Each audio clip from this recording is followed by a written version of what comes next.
Hey guys, it's Bella. Welcome back to another Mystery Monday. Happy Monday, guys. Happy best day of the week. Who doesn't love Mondays? I love Mondays because we get to hang out. And if you're new here, welcome. We talk about true crime cases on this channel on Mondays. So if that's something that you're interested in, then please come and join us and make sure to subscribe so you don't miss any future videos. So today we're going back to 1992 and we're going to a town called Kipling, which is in Saskatchewan in Canada. And this is a really small farming town. And by small, I mean small. I think at the time that this case took place, there was about 1,200 people living there. There was actually more farm animals than there was people. So it was kind of, you know, that sort of vibe where everybody knows everybody. It was a very tight-knit community. And I think that made a huge impact on the dynamic of this case because the way that the entire town acted about this case is insane. And I'm not going to say too much more. I think you guys will see why as we get into it. Before we do get into it, I just quickly want to thank today's sponsor, Saley. If you guys haven't heard of Saley, then you probably haven't watched any of my videos before because I talk about them all the time. They are my go-to for an eSIM. They just make the process of getting an eSIM and using an eSIM so incredibly easy. I've been lucky enough to do a lot of travel while I'm here in London, and it's our last year here. So we've really been just trying to make the most of it and travel as much as we can. And so I have to use an eSIM a lot when I travel so that I don't get hit with massive fees. When Kerry and I went to Cyprus, I had my eSIM, but Kerry didn't use an eSIM because he thought that it was included in his phone plan. And then we got back and he got hit with a £200 bill.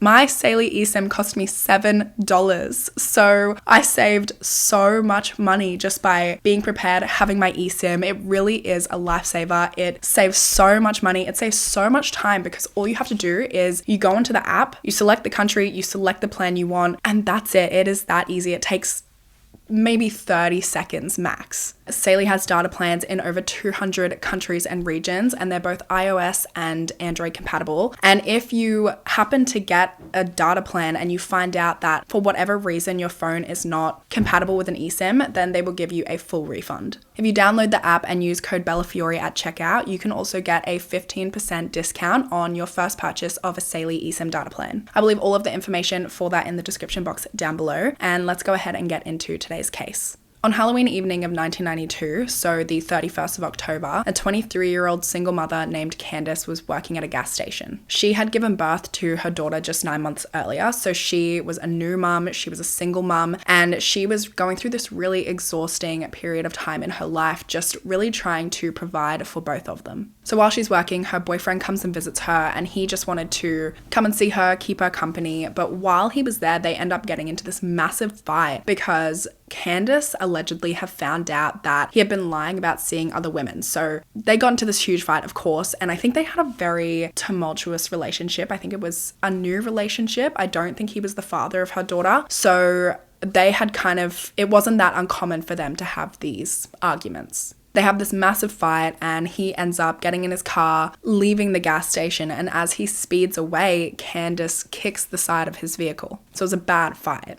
And it really just rattled her, it shook her. You know, if you get in an argument with somebody close to you, you know, it just throws you off, right? So she was so thrown off, she was so shaken by it that she ended up closing up at the gas station early and leaving work early. She made a quick stop at home so that she could get changed, and then she headed to Kipling Memorial Union Hospital to visit her best friend who was working there because she just wanted to go and vent and kind of, I guess seeing your best friend is a cheer me up, right? She needed a bit of support from her friend, but then the nurse tells her that her friend wasn't working that night. And this just kind of sent Candace over the edge. This was, I guess, the straw that broke the camel's back for her night because she'd had this awful night. She was shaken from this fight. She drives all the way to the hospital only to find out her friend's not even there. So she becomes really visibly irritated. And it was to a point where one of the nurses that was working there that night asked her to stay and see a doctor because I guess she was that upset. Candace asked the nurse who the doctor was, and the nurse told her that it was Dr. Schneeberger. And Dr. Schneeberger was actually Candace's regular doctor that she saw. So she was like, fine, I'll stay, I'll see him. Maybe he can, I guess, help me work through this or help me calm down. He was also actually the doctor that helped her deliver her baby 9 months earlier. So she really liked him and there was a lot of trust there. And it really wasn't much of a coincidence that he was working that night because Kipling only had one hospital. It was a small town. There was only 2 doctors. So it was going to be it was a 50-50 chance that he was going to be the doctor on call that night anyway. So Candace agrees to see him and she goes into an examination room to wait for him. And while she's in there waiting, she is not calming down. She's kind of getting more and more agitated. Eventually, Dr. Schneeberger comes into the examination room to begin his assessment and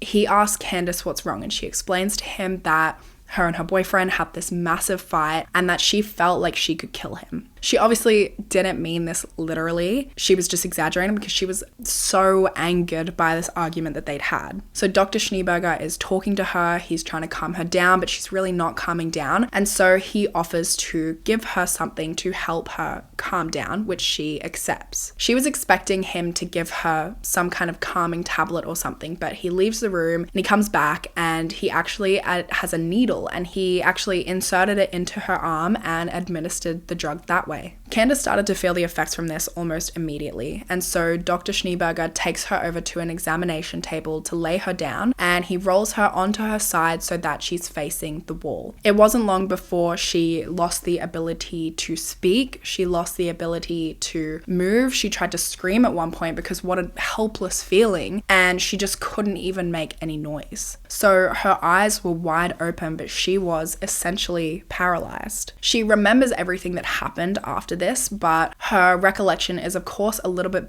blurry because she was heavily sedated. But she felt a man unbutton her pants and pull them down. He pulled her underwear to the side and then he raped her. Because she was frozen in place, she couldn't turn around to look at the man. She couldn't call out for help because she couldn't make any noise. She couldn't talk. She couldn't scream. She couldn't even so much as move. After a few minutes, the attack ended and the man responsible pulled her pants back up, buttoned them back up, he fixed her clothing. And after this, Candace managed to sluggishly roll over and she saw Dr. Schneeberger leave the room. At that point, she was still too dizzy to go home, and so the nurses that were working that night insisted that she stay at the hospital overnight and go home in the morning. So when she wakes up the next morning, she's sitting alone in a hospital bed and all of the memories from the night before, although blurry, they all start coming back to her. She was hit with this horrible wave of emotions, and although her memory after being drugged was blurry, she was confident of one thing, and that was that she had been raped.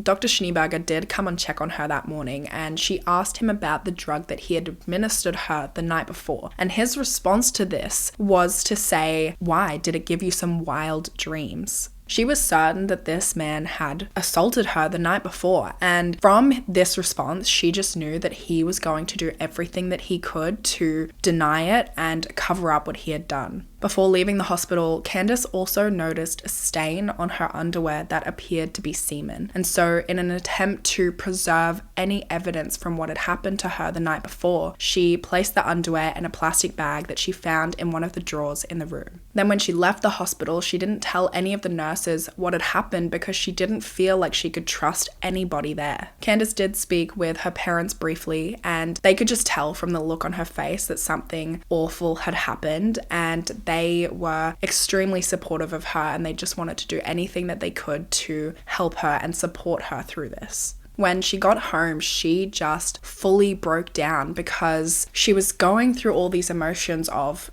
did I imagine this? But also, no, I didn't imagine this, because she could remember being drugged. She could remember the feeling of being attacked. She remembered Dr. Schneeberger seeing him exit the room after the attack. But of course, her memory was so blurry because she was heavily sedated. She obviously wanted to make certain of what she was remembering from the night before she went to report this to the police. She wanted to have a medical examination. She wanted to take those underwear in to have them tested, but she obviously couldn't go to the hospital in her town because that is the hospital where he worked. That is the hospital where it happened. She didn't trust any of the nurses that had been on duty at the time. So she actually drove with a friend to Regina, which is nearly a 2-hour drive from Kipling. They went to a hospital there in Regina, and at the hospital, she spoke with 2 sexual assault counselors and she had a rape kit done. The results from the test showed evidence of semen on her underwear, her pants, and in a vaginal swab. She also had a blood test done, which showed the presence of a drug called Versed, which is a brand name for the drug midazolam, which is a strong benzodiazepine, which is typically used for anesthesia, but can also be used to treat severe agitation. Its symptoms include sleepiness, decreased anxiety, and anterograde amnesia, which is basically where your brain can't make new memories for a period of time. So the hospital workers contacted the Regina Royal Canadian Mounted Police, who then contacted Kipling, and they started investigating the matter.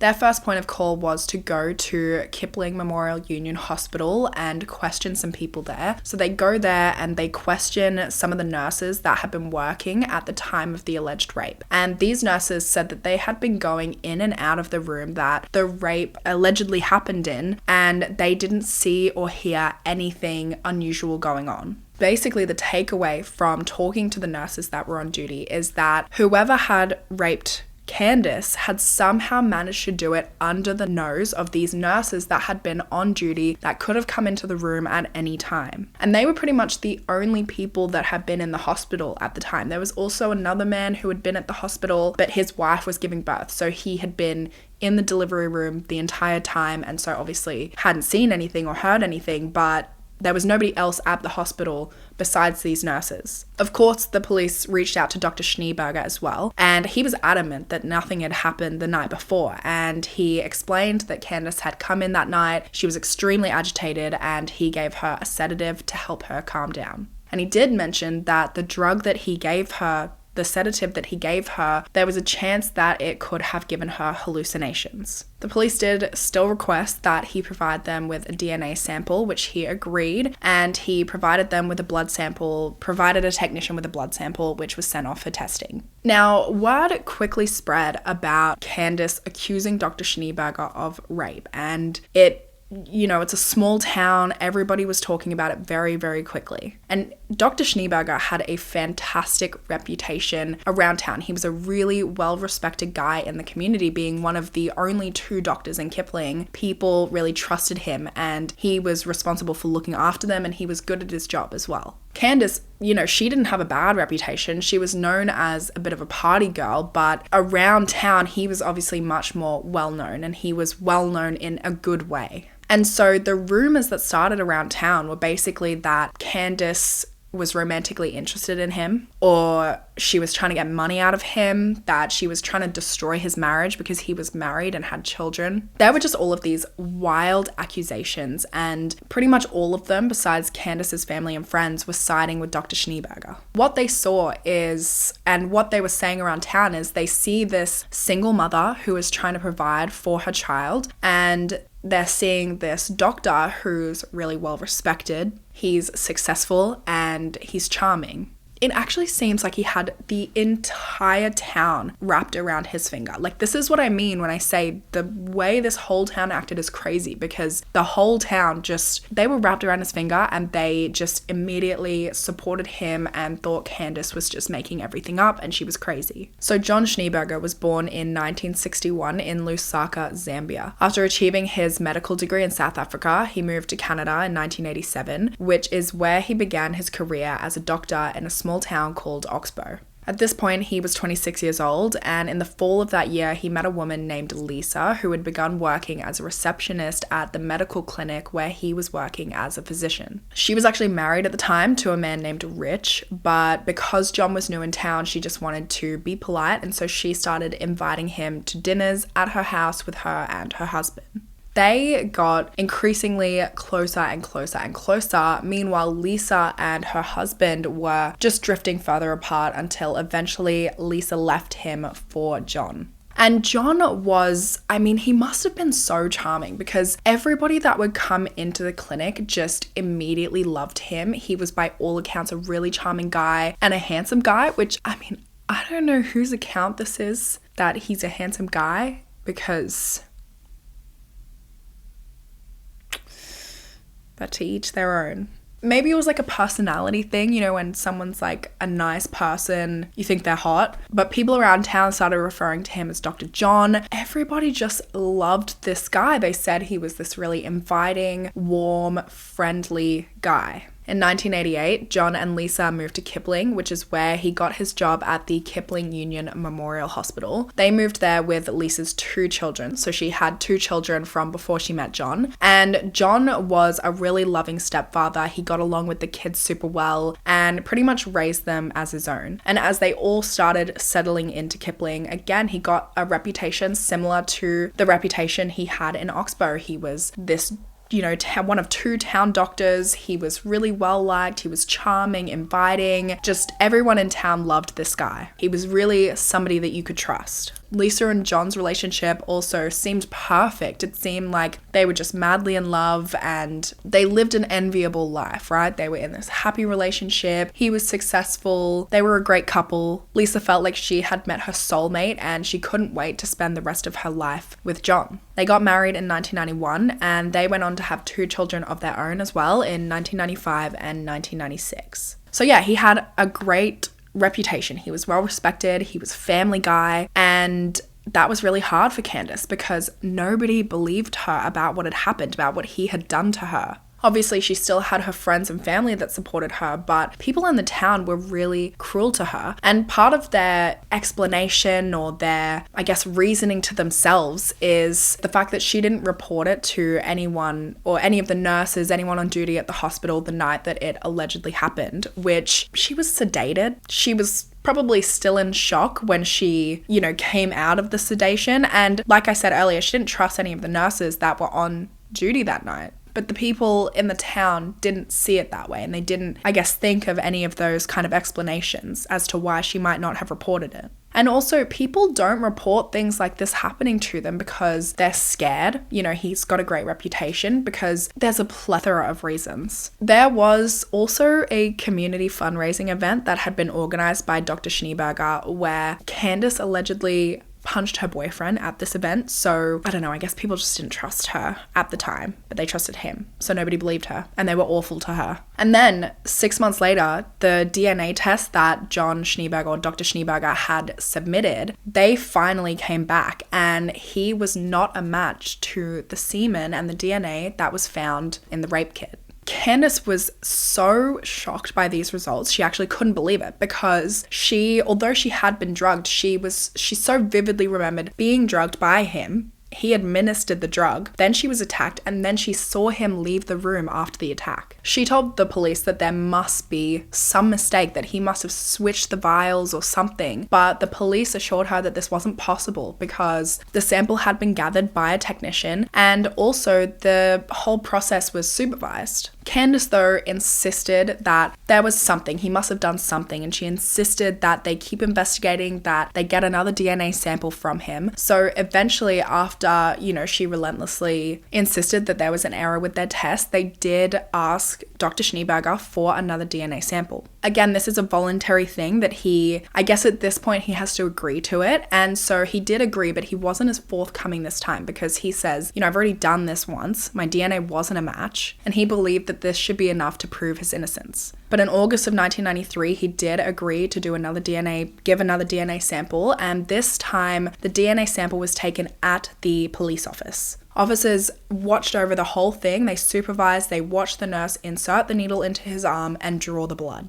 The sample then was sent off to the police headquarters, and so there was no opportunity for Dr. Schneeberger to have tampered with the test, switched the vials, nothing like that. When the results from this test came back, it was the same as last time. His DNA did not match the DNA found in Candace's rape kit. And after this, of course, police had no choice but to rule him out as a potential suspect. There was also nobody else at the hospital. There was nobody else that could have committed this crime at the hospital. And so the investigation came to a dead end and the case was officially closed in 1994. Candace and her parents just could not believe it because Candace was so certain of what had happened to her. And she had the rape kit. It did happen. But she was so certain it was Dr. Schneeberger. And who else could it be? There was nobody else at this hospital that anybody knows of. She just didn't know what was going on with this DNA test because it wasn't matching. There was a lot of scrutiny from, again, the town, because how can she try to deny DNA evidence? It was a supervised thing, his DNA being taken, and it didn't match. So how can you try and still say it was him? I mean, they're just thinking that she's like this jilted woman. She's going after this successful married doctor for whatever reason. They don't even know what. And it got so bad, the public and the way that they were being so cruel to her, that despite all of her friends and family still living in Kipling, she moved away from the town. She moved to a city called Red Deer, which is in the neighboring province of Alberta. And even though she was nearly 1,000 kilometers away, she hadn't given up hope. And in 1996, she actually hired a private detective named Larry O'Brien. Larry had worked for the RCMP for 25 years at this point, and as he was approaching retirement, he decided to get into private investigative work. He agreed to meet up with Candace, and when he did and when he heard her story, unlike many people, he immediately believed her. He described her as incredibly strong and determined, and he described her as, quote, tough as nails if she had to be, and as sweet as an angel. When she first came to him, Larry described her as being at kind of a dead end with her case, and he said, quote, she told us that we were probably her last resort. If we couldn't accomplish things for her, she didn't know which way to turn. I can't honestly imagine how helpless she felt throughout this whole process. But after speaking with her, Larry said that he was convinced that she had been sexually assaulted, and she had likely been sexually assaulted by Dr. Schneeberger. He also said, I thought he was actually switching blood in test tubes. There was a lot of talk about a refrigerator with test tubes, and it was taking place in the hospital. I think that was the only logical conclusion at that time. But the only way we were going to get to the bottom of this was with DNA evidence. So Larry and Candace start working together, looking for any information, any evidence to prove Candace's story. In their quest for information, Larry got his assistant to basically go to Dr. Schneeberger's work and convince him to enter a raffle. So his assistant basically convinced Dr. Schneeberger that he was collecting entries for a radio station raffle. Dr. Schneeberger willingly entered the raffle. He filled out a form, he put it in an envelope, and he sealed the envelope by licking it. So he sealed it with his saliva. Dr. Schneeberger didn't think a thing about it, right? He just thought it was an innocent thing. But then later on, he found out from his cleaner that Candace had actually hired a private investigator. And so he got pretty suspect on the whole thing.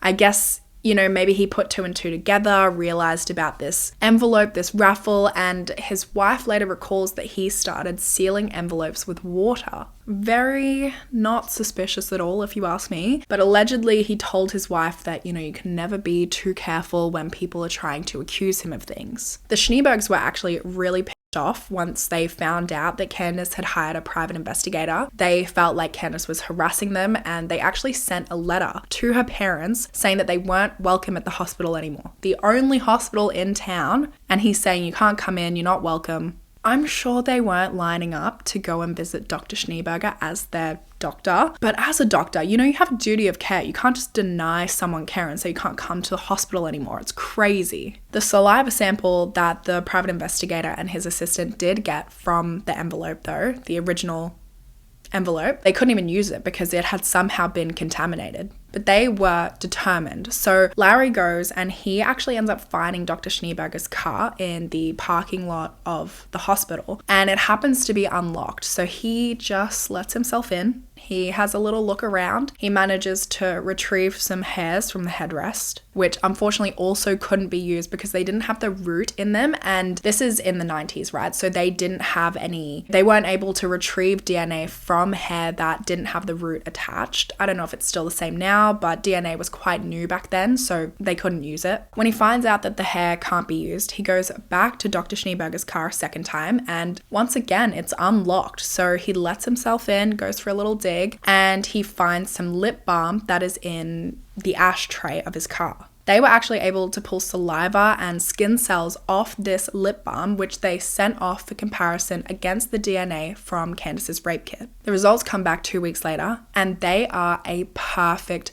match. The DNA from the lip balm and the DNA from Candace's rape kit. Now, unfortunately, while it's great for Candace that she finally has some sort of evidence that she is not crazy, that this did happen and that Dr. Schneeberger is her rapist, there is two problems with this sample. First of all, the way that they obtained the sample was illegal. They didn't have a warrant to go into the car, so it was illegally obtained. It can't be used in a court of law. Secondly, they couldn't actually prove that this was Dr. Schneeberger's lip balm. Of course, it was in his car, but anybody could have put it there. The test results did beg the question, however, because Candace and Larry, they're convinced this is Dr. Schneeberger's lip balm. Candace knows it's very obvious, right? But it begs the question of how he managed to provide DNA on 2 separate occasions that didn't match the DNA from the rape kit. Especially because one of the tests was at the police station, overseen by police officers. They watched it come, put it in the vial, and sent it straight off. There was no room for him to have tampered with it. So how did he do it? Larry and Candace did, of course, take the results from the DNA test from the chapstick to the police, and the police confronted Dr. Schneeberger with this information and with these test results. And of course, he just said that the chapstick wasn't his, which is exactly what they knew he would do. But they were really just trying to get a bit of leverage on him, trying to get him to cooperate. There was really little that law enforcement could do because the results weren't admissible in court. So the case remained closed. Candace, she was really at a crossroads. She didn't know what to do at this point, and so she decided to file a civil lawsuit against Dr. Schneeberger. At the hearing, Dr. Schneeberger agrees to take a third and final DNA test in front of the police. He was determined to clear his name at this point, so again, this was another voluntary DNA test. He wasn't forced to do it, but he wanted to do it to clear his name. So on the 20th of November, 1996, another DNA test is done. It's done once again in the presence of police, and this time it is filmed as well. Even the technician taking the blood was from the police department. So there was no way at all that this DNA test could be tampered with. But the technician taking the blood was told to keep an eye out for anything suspicious. So she goes to draw blood from Dr. Schneeberger's index finger, which is where she always drew blood from, but he politely declined her doing this because he said that he had some sort of condition that caused his tissue to spasm and die, and this would leave him with bruised fingertips, which wasn't appropriate as a doctor. He suggests instead that she draw the blood from his arm, which is where it had been drawn from in the last 2 DNA tests. This was definitely an unusual request because they really didn't need much blood for this sample. A simple prick of the finger would have given them enough for their DNA sample. Regardless, the technician agreed and she went to take the blood from his arm. She inserted the needle, but when she went to draw the blood, nothing came out. So she has to fiddle around with the needle a little bit, and eventually after doing so, she manages to get a little bit of blood out, but really not very much. When she was taking the sample as well, she noticed that his vein was bulging out of his arm, and this would indicate that he had quite a large blood flow there, but then she really wasn't able to get much blood out of the vein. So it's just a little bit odd, the situation. And then also the blood itself was odd. So the technician said that the blood was a bit too thick and it also appeared a little brown and seemed like it was kind of old. Regardless of any of this, the blood was sent off for testing, and turns out, when they sent it off, it was determined to be too degraded for DNA testing. Really upsetting situation for Candace because she felt like, he's not going to agree to a 4th DNA test. And so she was really upset because it seemed like the police had messed something up in this DNA test and it had really blown her last chance to get to the bottom of this. And as a result, the civil lawsuit was pretty much toast. And the police weren't going to charge him with anything based on, this chapstick DNA that was illegally obtained and went against 2 official DNA tests. And while the DNA from the lip balm definitely raised some questions, the police had full confidence in the 2 tests that they had administered. Now, nothing else really happened in the case of Candace and Dr. Schneeberger until the 25th of April, 1997. This was nearly 5 years after Candace first accused Dr. Schneeberger. And what happened on this date is equally as heartbreaking and tragic as it was groundbreaking for the case. Police received a call from Dr. Schneeberger's wife, Lisa, claiming that her 15-year-old daughter had been raped by her stepfather, Dr. John Schneeberger. Lisa's daughter, who I'm not going to name in this case, led her mother to her bedroom, and she peeled back the covers of her bed, revealing a used condom wrapper. And she said, "Mum, he's done this before." Lisa, who had been extremely supportive of her husband throughout these accusations from Candace over the last 5 years, didn't doubt her daughter for a second.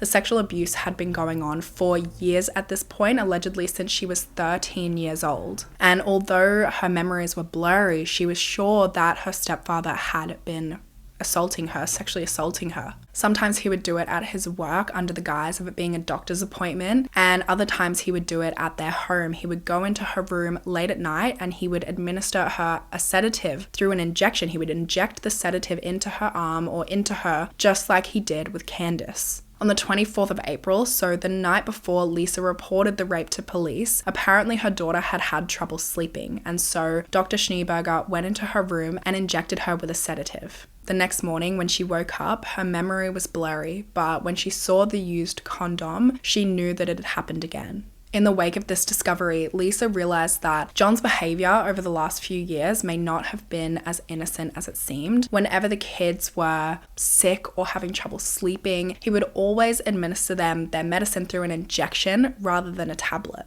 In hindsight, this maybe was weird, but she didn't think a thing about it because he was a doctor and he would always tell her that injections are just better. They're faster acting, they're more effective, and of course she believed him. She had no reason not to believe him. Allegedly, when Lisa asked her daughter why she didn't tell her sooner, she said to her mum, "You didn't believe Candace, why would you believe me?" And this just broke Lisa's heart. She never in a million years could have imagined this man that she thought was her soulmate, that she was so in love with, that she had 2 children with and raised her children from a previous marriage as his own. She never could have imagined that he was a monster. Lisa later told a news outlet, "I felt sick. I still blame myself. Maybe if I had believed Candace, none of this would have happened to my daughter." Eventually, when Candace found out about the accusation, she broke down in tears because she had been telling everybody for 5 years at this point, that this guy was a monster and nobody believed her. And she was so scared that he was going to do this again, because if he's done it once, who knows how many victims he really had that he had done this to, that maybe don't even remember. And she never wanted the pain that she experienced to be inflicted on anyone else. And to find out that he had done this to his own 15-year-old stepdaughter was devastating.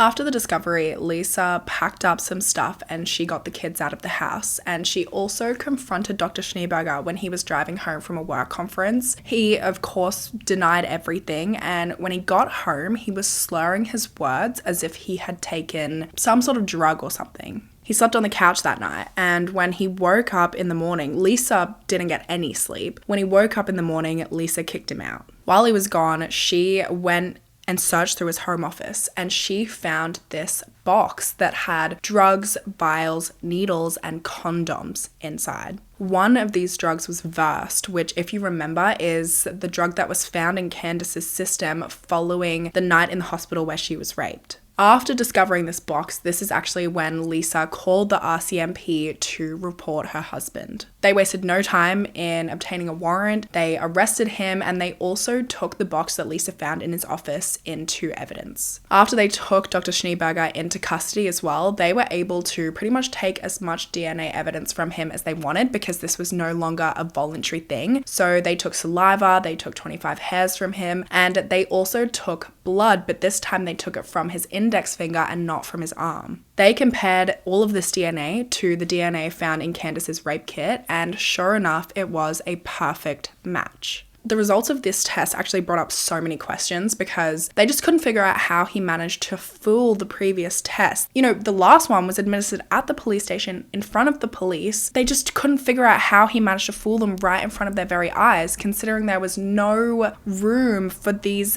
tests to have been tampered with. Thankfully, it wasn't actually necessary to prove how he had fooled those DNA tests in order to actually charge him, considering they now had this non-voluntary DNA test that proved that he was a match and that he had raped Candace. So Dr. John Schneeberger was charged with 1 count of aggravated sexual assault against his stepdaughter and 1 count of sexual assault against Candace. He was also facing 2 counts of administering a noxious substance to commit an indictable offense and 1 count of obstruction of justice, and his medical license was also being suspended. After pleading not guilty to all charges, his trial began in September of 1999, and there were 3 weeks of testimony. At the trial, John Schneeberger took the stand himself and he denied all of the charges, claiming that he was completely innocent. Keep in mind, there was literal DNA evidence that definitively connected him to Candace's rape, and he was claiming that he was being set up, that Candace broke into his house and obtained his DNA from a used condom, and then used this semen to frame him.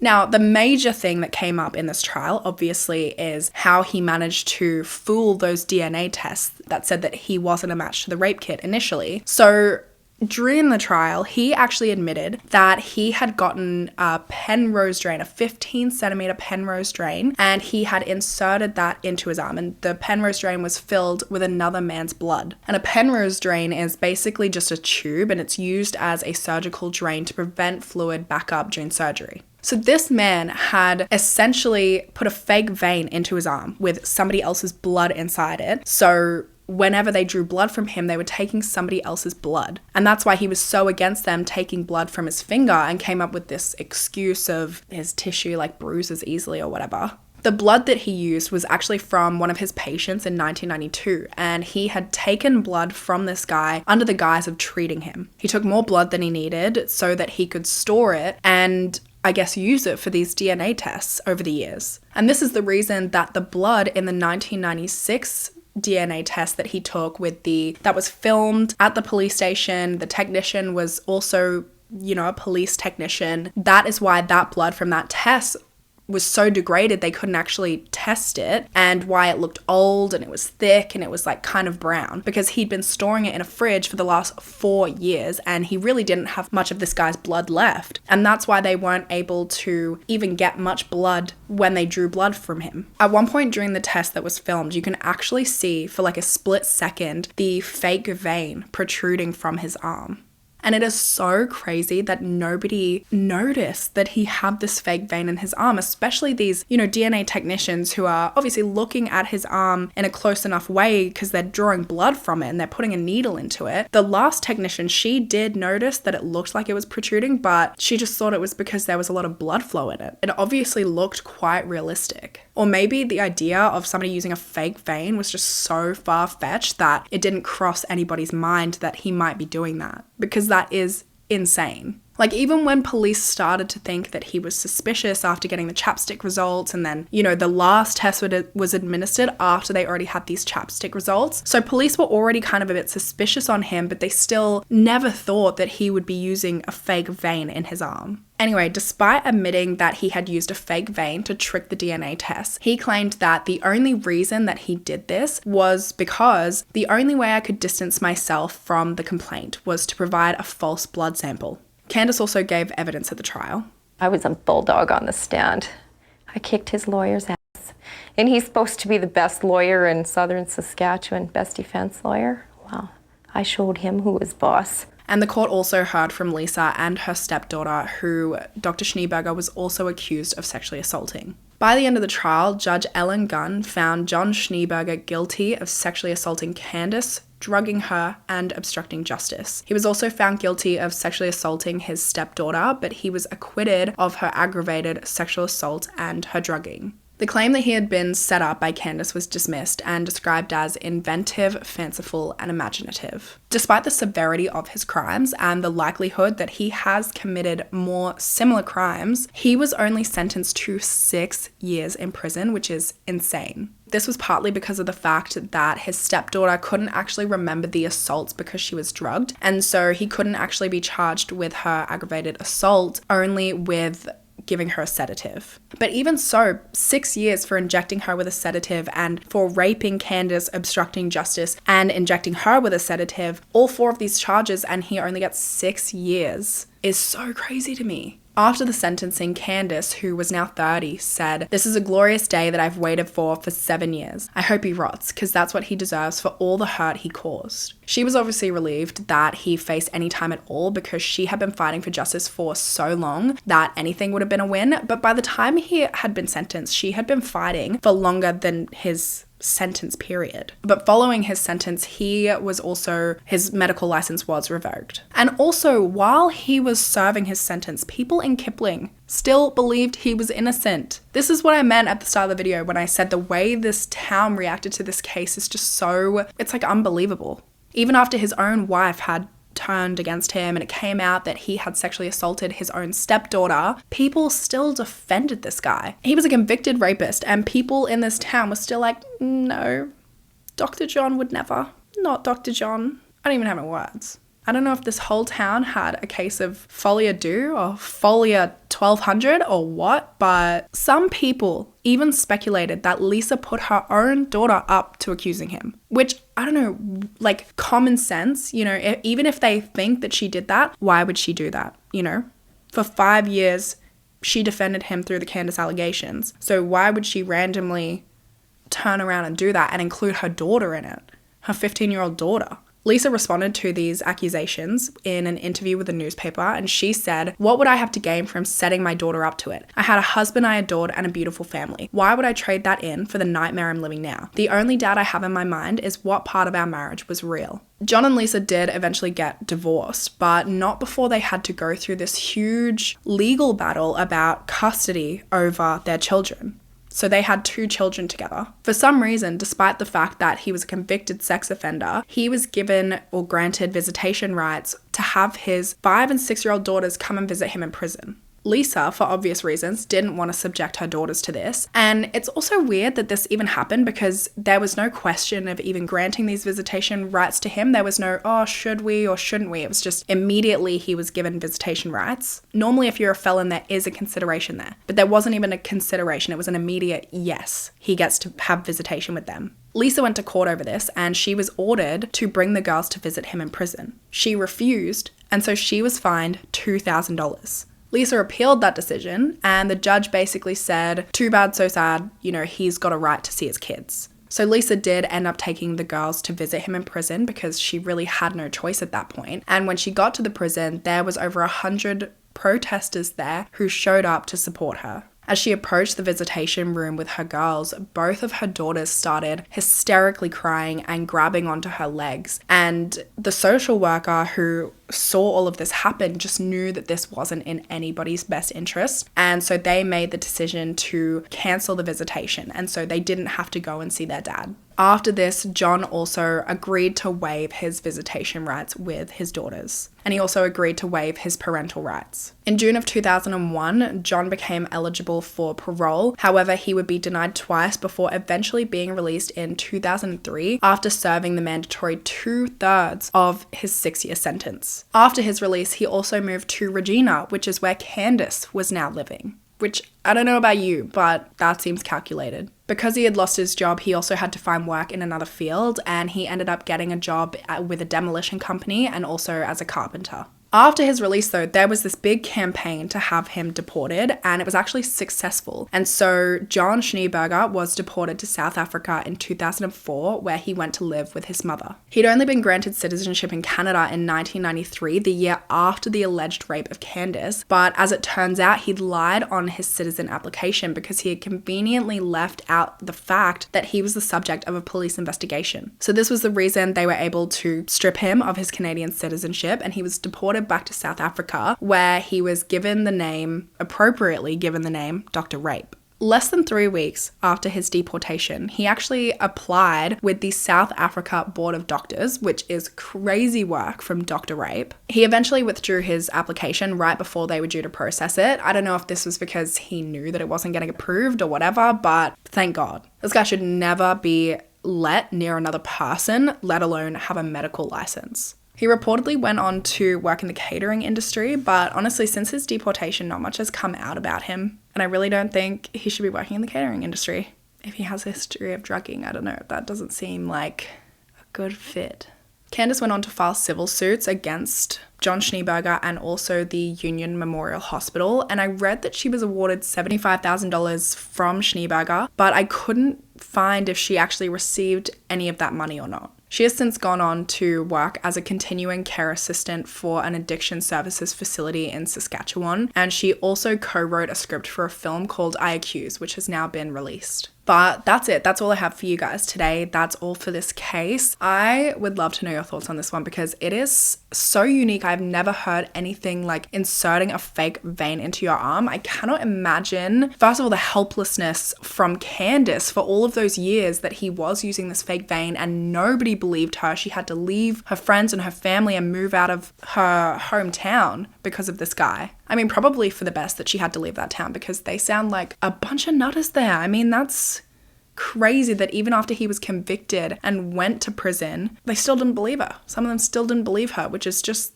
delusional. But yeah, that's all from me today. I'll be in the comments chatting to you guys, and I hope you enjoy the rest of your week, and hopefully I'll see you in my next video. Bye guys.